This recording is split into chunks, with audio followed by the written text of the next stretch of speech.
চাকরি প্রত্যাশী আমার ভাই ও বোনেরা, আশা করি আপনারা সকলে ভালো আছেন। আমিও ভালো আছি। কর কমিশন কার্যালয়, কর অঞ্চল ফরিদপুর, এটা মূলত অর্থ মন্ত্রণালয়ের অভ্যন্তরীণ সম্পদ বিভাগের একটা প্রতিষ্ঠান। তার কিন্তু পরীক্ষা হতে যাচ্ছে 20 জুন 2026। এই নিয়োগটা ছিল 30 এপ্রিল 2026-এর। পরীক্ষা অলরেডি আপনারা এডমিট কার্ড ডাউনলোড করে ফেলছেন। এখন যারা পরীক্ষার্থী রয়েছেন, পরীক্ষার প্রিপারেশন প্রস্তুতিমূলক একটা সাজেশন রয়েছে। সেটা কিভাবে নেবেন, কতটুকু কমন উপযোগী হবে, কত মার্কের পরীক্ষা হবে এবং কি কি বিষয়ভিত্তিক পরীক্ষা অনুষ্ঠিত হবে, সকল বিষয় নিয়ে আজকের এই ভিডিওতে আলাপ আলোচনা করা হবে। তাহলে ভিডিওটা শুরু থেকে শেষ পর্যন্ত দেখার চেষ্টা করবেন। ইনশাল্লাহ বিস্তারিত সকল বিষয় এই ভিডিওর মাধ্যমে আপনারা জানতে পারবেন। তাই চলুন ভিডিওটা শুরু করে দেই। তার আগে বলে দিই, আপনারা যারা আমার ইউটিউব চ্যানেলে নতুন, তারা অবশ্যই আমার ইউটিউব চ্যানেলটা সাবস্ক্রাইব করে রাখবেন, লাইক বাটনটা ক্লিক করে রাখবেন এবং আপনাদের যদি কোনো বিষয় জানা থাকে, কোনো বিস্তারিত বিষয় জানা থাকে, অবশ্যই মেসেজ করবেন। এখানে কিন্তু পরীক্ষা হতে যাচ্ছে অফিস সহক 27টি শূন্যপদ, অফিস সহকারী কাম কম্পিউটার মুদ্রক্ষিক 27, 7 মুদ্রক্ষিক কাম কম্পিউটার 23, উচ্চমান সহকারী 22, প্রধান সহকারী 22, কম্পিউটার অপারেটর 1টি পদ।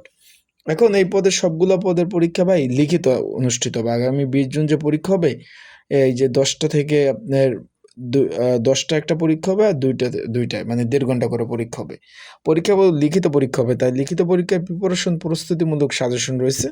যদি আপনাদের প্রয়োজন হয়, স্ক্রিনের উপর যে হোয়াটসঅ্যাপ নাম্বার রয়েছে, ডিসক্রিপশন বক্সে নাম্বার রয়েছে, পিন কমেন্টে নাম্বার রয়েছে, এই নাম্বারে মেসেজ করতে পারেন। মেসেজ করে যোগাযোগ করে, হোয়াটসঅ্যাপে যোগাযোগ করে আপনারা সাজেশন নিতে পারবেন। পরীক্ষা হবে সরকারি রাজেন্দ্র কলেজ ফরিদপুরে এবং এর শহর ক্যাম্পাস এবং বাইতুল আমান ক্যাম্পাস এবং সরকারি ইয়াসিন কলেজ ফরিদপুর।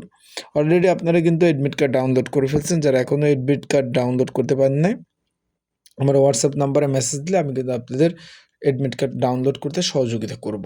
আর এখানে পরীক্ষা হবে লিখিত পরীক্ষা, বাংলা, ইংরেজি, অঙ্ক, সাধারণ জ্ঞান, সাম্প্রতিক সকল বিষয় নিয়ে কিন্তু পরীক্ষা অনুষ্ঠিত হবে।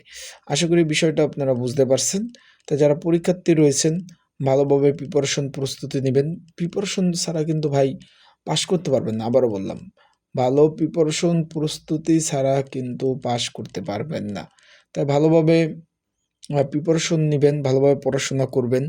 আর এখানে ক্যান্ডিডেট বেশি, পরীক্ষার্থী বেশি, তাই ভালোভাবে পড়াশোনা করবেন ইনশাল্লাহ। তাই ভালো থাকবেন, সুস্থ থাকবেন। আপনাদের জন্য শুভকামনা, দোয়া ও ভালোবাসা রইল। সকল বিষয় জানার জন্য ধন্যবাদ। আসসালামু আলাইকুম।